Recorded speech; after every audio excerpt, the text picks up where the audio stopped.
पहले के ज़माने में आईवीएफ नहीं था, फिर भी 8 से 10 बच्चे नेचुरली हो जाते थे। तो क्या आज की जनरेशन वीक हो गई है या सच कुछ और ही है? हेलो माय लवलीज, कुछ दिन पहले मैंने इंस्टाग्राम पर एक वीडियो शेयर करी थी जिसमें मैंने बात की थी कि पहले के ज़माने में वुमेन कौन सी ऐसी हैबिट्स फॉलो करती थी जो उनकी फर्टिलिटी को नेचुरली सपोर्ट करती थी। और सब ने इस वीडियो को इतना प्यार दिया, beautiful comments, heartfelt messages, thank you so much truly. लेकिन कुछ कमेंट्स ऐसे भी आए जिन्होंने मुझे जेन्युइनली शॉक कर दिया। और टीचर होने के नाते मेरी रिस्पॉन्सिबिलिटी बनती है कि मैं आपको सिर्फ हाफ ट्रुथ नहीं, पूरा सच बताऊं।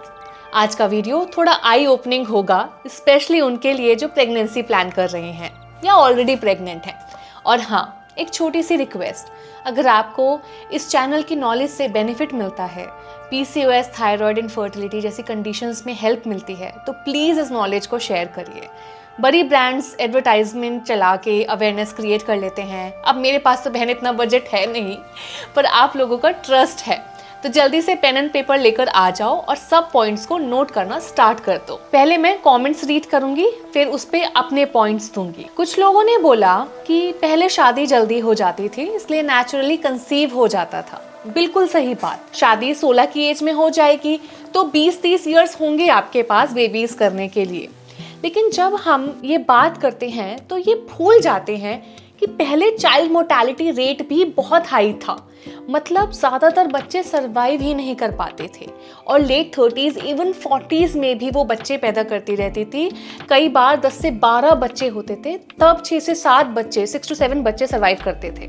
और हाँ, कई बार कॉम्प्लिकेशंस में माँ की जान भी चली जाती थी। अब आप ये बताओ, आप में से कितने लोगों को 6 to 7 बच्चे करने हैं? भाई जल्दी प्लान करना बेटर है, लेकिन अगर आप 30 में या इवन 35 की एज में भी प्लान करते हो, तभी आपके पास सफिशिएंट टाइम होता है 2 बच्चों के लिए। मेरे खुद के स्टूडेंट्स ने 40s में नेचुरली कंसीव किया है, मल्टीपल आईवीएफ फेलियर्स के बाद भी। लेकिन डिफरेंस क्या था? उन्होंने बॉडी को प्रिपेयर किया, कंडीशन किया, हॉर्मोन्स को बैलेंस किया, इन्फ्लेमेशन कम किया। प्रेगनेंसी एक इवेंट नहीं है, ये एक प्रेपरेशन है। 30s के बाद एग काउंट एंड क्वालिटी कम ज़रूर होता है, बट अगर आप इन सब चीज़ों का ध्यान रखोगे तो प्रेगनेंसी इम्पॉसिबल नहीं है। फिर कुछ लोगों ने बोला इनफर्टिलिटी पहले भी होती थी, बस आईवीएफ नहीं था। बिल्कुल। और जो विमेन कंसीव नहीं कर पाती थी उनके साथ सोसाइटी ने बहुत गलत किया। आज भी कई रूरल एरियाज में ये होता है। पर सवाल ये है, अगर इनफर्टिलिटी पहले भी थी तो आज इतनी ड्रास्टिकली क्यों बढ़ गई है? लास्ट 30 to 40 ईयर्स में ही फीमेल फर्टिलिटी पैरामीटर्स अराउंड 40% कम आया है और मेल स्पर्म क्वालिटी ग्लोबली पूरे जहान में अप टू 60% तक गिर गई है। और आज हर 5 में से 1 विमेन पीसीओएस से स्ट्रगल कर रही है। ये कोई कोइंसिडेंस नहीं है, ये लाइफस्टाइल का रिजल्ट है। देखो, पहले विमेन अननोइंगली पेल्विक हेल्थ पर काम करती थी। घास को काटना, दूध बिलोना, आटा पीसना, चक्की चलाना, दिन भर फिजिकल काम। उनके तो 15-20 हजार स्टेप्स ऐसे ही हो जाते थे बिना फिटनेस ऐप के। और आज 9 से 10 घंटे sitting, even 18 hours, late night तक स्क्रीन्स, अल्ट्रा प्रोसेस्ड फूड। तो ये तो सब फर्टिलिटी को इम्पैक्ट करेगा ही। तीसरा पॉइंट, पहले खाना प्योर होता था। हाँ भाई, होता था। आज के कंपैरिजन में आप यकीन नहीं मानोगे, न्यूट्रिएंट डेंसिटी बहुत ज़्यादा होती थी। आपको पता है 1950 के एक ऑरेंज में आज के 3 ऑरेंज के बराबर विटामिन सी होता था। पर इसका मतलब ये तो नहीं है कि आज ऑप्शंस ही नहीं है। चॉइस अब भी हमारी ही है भाई। जोमेटो है, लेकिन घर का खाना भी तो है। ब्लूबेरी महंगा है, आंवला अफोर्डेबल है। ऑर्गेनिक सब नहीं खरीद सकते, लेकिन सीजनल तो ज़रूर खा सकते हैं। Pregnancy prep fancy super food से नहीं होती है, इन डेली चॉइसेस से होती है। एक और कमेंट को डिस्कस करते हैं।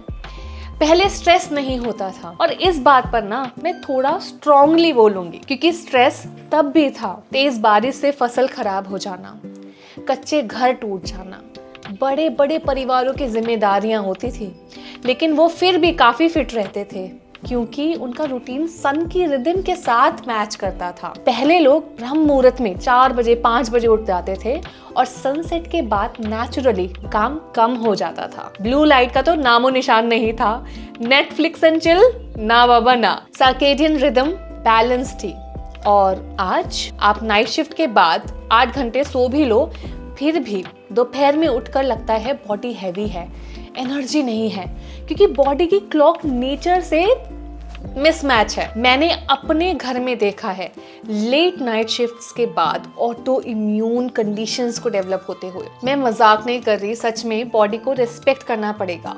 आपकी कंपनी में नाइट शिफ्ट मैंडेटरी होगी, ठीक है, लेकिन दुनिया में और भी कंपनीज हैं और भी जॉब्स हैं जहां आप थोड़े पैसे कम कमा लोगे बट लाइफ ज्यादा जियोगे और ज्यादा खुश रहोगे। मैं ये बिल्कुल नहीं कह रही कि ओल्ड टाइम्स परफेक्ट थे, मैं ये कह रही हूँ कि कुछ हैबिट्स उनकी सही थी और कुछ मिस्टेक्स हमारी गलत हैं। प्रेगनेंसी प्लानिंग सिर्फ एज से रिलेटेड नहीं होती है, इनमें हार्मोन्स हेल्थ कि आपके हार्मोन कैसे हैं, metabolism, gut health, stress regulation, आप कैसे रेगुलेट कर रहे हो स्ट्रेस को, आपकी स्लीप साइकिल, पेल्विक सर्कुलेशन और सबसे इम्पॉर्टेंट प्रेपरेशन टाइम। प्लीज 30 के बाद पैनिक मत करिए, लेकिन 20 के बाद बॉडी को इग्नोर भी मत करिए। अब मैं बताती हूँ कुछ प्रैक्टिकल स्टेप्स प्रेगनेंसी प्रेप के लिए। सबसे पहला नोट डाउन कर लो, बहुत काम आने वाला है। 6 to 12 मंथ्स पहले से ही बॉडी को प्रिपेयर करना शुरू करें। डेली मूवमेंट ऐड करें और सिर्फ जिम नहीं, पेल्विक ओपनिंग योगासन करें। Second, sleeping before 11 PM consistently, देर रात तक नहीं उठना है। फिर refined sugar, ultra process food gradually reduce करें, एकदम नहीं, धीरे धीरे। और आखिरी, स्ट्रेस को नॉर्मलाइज मत करो। Yoga is not a luxury, it's a necessity. थेरा योग का मिशन सिंपल है, आपको और आपके पार्टनर को एम्पावर करना, ताकि आप अपनी बॉडी को समझें, प्रिपेयर करें और फियर से नहीं, अवेयरनेस से प्रेगनेंसी प्लान करें। इसलिए हम योगा, डाइट और लाइफस्टाइल को कंबाइन करते हैं आपको नेचुरल प्रेगनेंसी के बेस्ट चांसेस देने के लिए। पिछले कुछ सालों में हजारों लोगों ने ये ड्रीम अचीव किया है। वीडियो डिस्क्रिप्शन में दिए गए लिंक को यूज करके आप भी इसका पार्ट बन सकते हैं और अपनी हीलिंग जर्नी को स्टार्ट कर सकते हैं। See you on the mat. Namaste.